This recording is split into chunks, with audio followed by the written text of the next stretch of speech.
ఓం సాయిరామ్. శ్రీ సచ్చిదానంద సమర్థ సద్గురు సాయినాథ్ మహారాజుకి జై. మన సాయి కుటుంబ సభ్యులందరికీ నమస్కారం అండి. ఎలా ఉన్నారు, ఏం చేస్తున్నారు? మీ అందరూ కూడా సంతోషంగా, క్షేమంగా, ఆరోగ్యంగా ఉండాలని, సాయినాథుని యొక్క ఆశీస్సులు మనపై ఎప్పుడూ ఉండాలని మనస్ఫూర్తిగా ఆ సాయిని వేడుకుంటూ ఈరోజు వీడియోను మొదలు పెడుతున్నాను.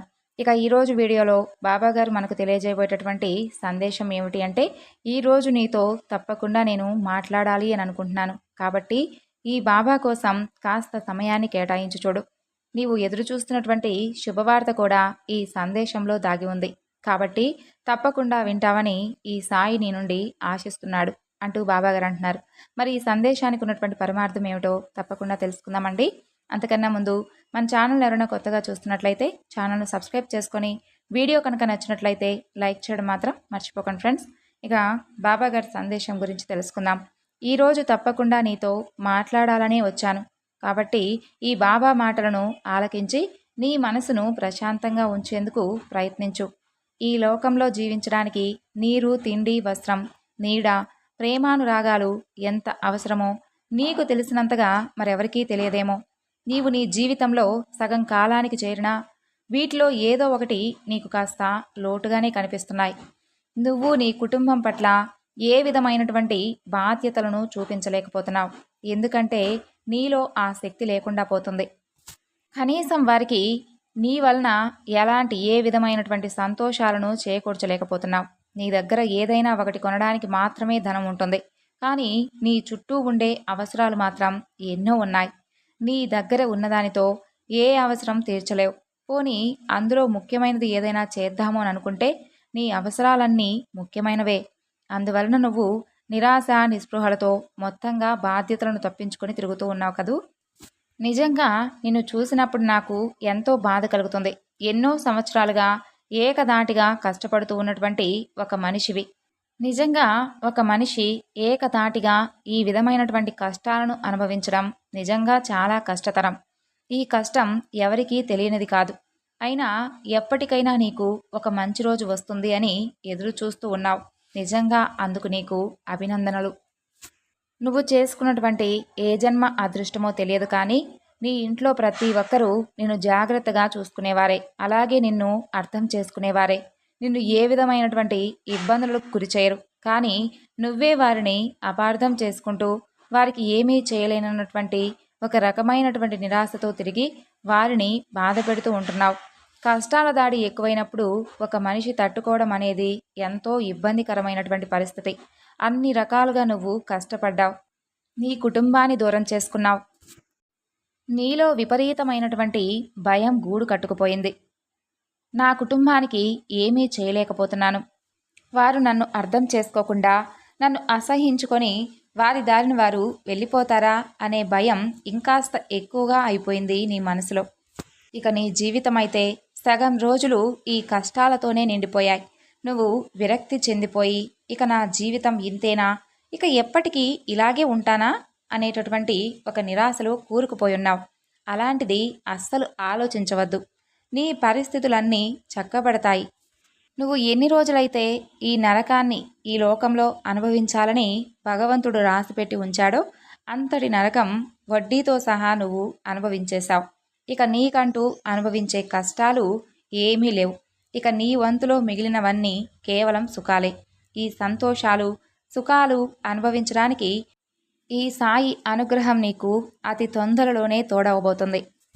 ఇక రాబోయేటటువంటి రోజులన్నీ సంతోషంగా, ఎంతో ప్రశాంతంగా గడపబోతున్నావు. నువ్వు అనుకుంటున్నావు, నా పిల్లలు చిన్నతనంలో కూడా నేను వారి సరదా సంతోషాలను ఆస్వాదించలేకపోయాను, ఎప్పుడూ కష్టాలలో కూరుకుపోయున్నాను, కనీసం నా కుటుంబంతో సంతోషంగా గడిపినటువంటి రోజులే లేవు. ఇక ఇప్పుడు వారితో నేను ఏ విధమైనటువంటి సంతోషాలను పంచుకోలేను. వారికి నా మీద ఎంత కోపం ఉందో అని అనుకుంటున్నావు కదూ. అటువంటిదేమీ లేదు. అందుకే మరొకసారి చెబుతున్నాను, పరిస్థితులు ఎలా ఉన్నా సరే, ఎన్ని కష్టాలు ఉన్నా సరే, కుటుంబ సభ్యులతో ఎప్పుడూ సంతోషంగా గడపడానికి ప్రయత్నించాలి. ఎందుకంటే మీ మధ్యన ఆప్యాయతలు పోకుండా చూసుకోవాలి. కాబట్టి నీవు కోరుకున్న విధంగానే నీ సమస్యలన్నీ తొలగిపోవడానికి అవసరమైనటువంటి ధనాన్ని నీవు చేస్తున్న పనిలో సంపాదించడానికి నీకు వీలు కలిగిస్తాను. మరి నువ్వు నాకు మాట ఇచ్చినట్లుగా అందులో కొద్ది భాగం పేదవారికి సహాయార్థం ఉపయోగిస్తావు కదూ. నేను నీ మాట ప్రకారం నీ బాధలను అర్థం చేసుకొని నీకు తప్పకుండా ఒక మంచి జీవితాన్ని ఇవ్వబోతున్నాను. అంతేవిధంగా నీవు కూడా ఈ సాయికి ఇచ్చినటువంటి మాటకు కట్టుబడి తప్పకుండా నేను చెప్పినటువంటి ఈ పనులను చేయాలి. పేదవారికి తప్పకుండా నీ వంతు సహాయార్థం చేయాలి. వారి ఆశీస్సులు నీ కుటుంబానికి తప్పకుండా అవసరం. వారి ఆశీస్సులే నీకు ఎల్లప్పుడూ శ్రీరామ రక్షగా ఉండబోతున్నాయి. నువ్వు కోల్పోయినటువంటి రోజులు, అలాగే నీవు ఎదురు చూసేటటువంటి రోజులు నిజమైతే ఎంత ఆనందంగా ఉంటుందో నీకు అర్థమయ్యేలా చేస్తాను. అందుకే ఎల్లప్పుడూ చెబుతూ ఉంటాను, కాస్త సహనంగా శ్రద్ధగా ఉండండి అని. అలా ఉండడం వలన మీకెప్పుడూ మంచే జరుగుతుందని ఎన్నోసార్లు నేను మీకు తెలియజేయడం జరిగింది. అయినప్పటికీ మీలో మీరే సతమతమైపోతూ ఎంతో నిరాశతో నిస్పృహతో కృంగిపోతూ ఉన్నారు.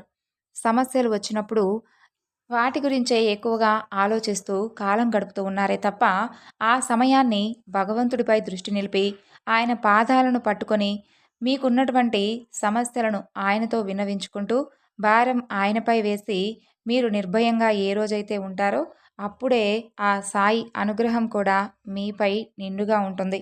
నీ జీవితంలో ఈ రోజు వరకు ఎలాంటి సంతోషము లేకుండా ఎన్నో కష్టాలను అనుభవించావు కదూ. కానీ ఇప్పటి నుండి ఆనందాలు వెలువెత్తి నిన్ను ఆశ్చర్యానికి గురిచేసేటటువంటి కొన్ని అద్భుతమైనటువంటి రోజులు రాబోతున్నాయి. అంతులేని ఆనందం నీ ఇంట విరబూస్తుంది. త్వరలోనే నీ మనసులో ఉన్న కోరిక నెరవేరి నీకు సంతోషాన్ని కలగజేస్తుంది. మరొకసారి తెలియజేస్తున్నాను, నీకు ఎలాంటి కష్టాలు వచ్చినా ఎలాంటి ఇబ్బందులు ఎదురైనా సరే ఆ కష్టానికి మీరు చింతించకండి. ఆ కష్టకాలంలో నా పేరు చెప్పండి. అన్ని కష్టాలలో నేను నిన్ను తప్పకుండా కాపాడుతాను. గొప్పతనం అంటే ఏదో సాధించడం, సంపాదించడమే కాదు. నీ చేతల వల్ల కానీ నీ మాటల వల్ల కానీ ఎవ్వరికీ బాధ కలిగించకుండా ఉండడమే నిజమైనటువంటి గొప్పతనం. కాబట్టి నీ వలన నీ కుటుంబం కానీ నీ స్నేహితులు కానీ నీ చుట్టూ ఉండేవారు కానీ ఎప్పుడూ బాధపడింది లేదు. కాబట్టి నీవు ఎప్పుడూ దాని గురించి చింతించనవసరం లేదు. నా వలన నా కుటుంబం నిజంగా చాలా బాధపడ్డారు అని కలలో కూడా ఊహించుకోవద్దు.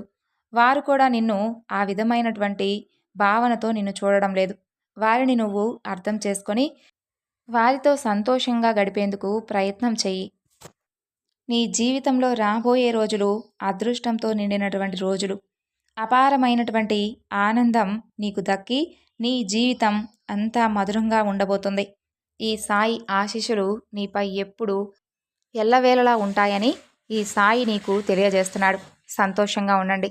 సో విన్నారు కదండి ఈరోజు బాబాగారి సందేశం. ఈ సందేశం మీ అందరికీ నచ్చింది అనుకుంటున్నాను. నచ్చితే తప్పకుండా మరికొంతమందికి షేర్ చేయండి. మరొక చక్కని బాబాగారి సందేశంతో మరలా కలుసుకుందాం. అంతవరకు నమస్కారం. ఓం సాయిరామ్. సర్వేజన సుఖినో భవంతు.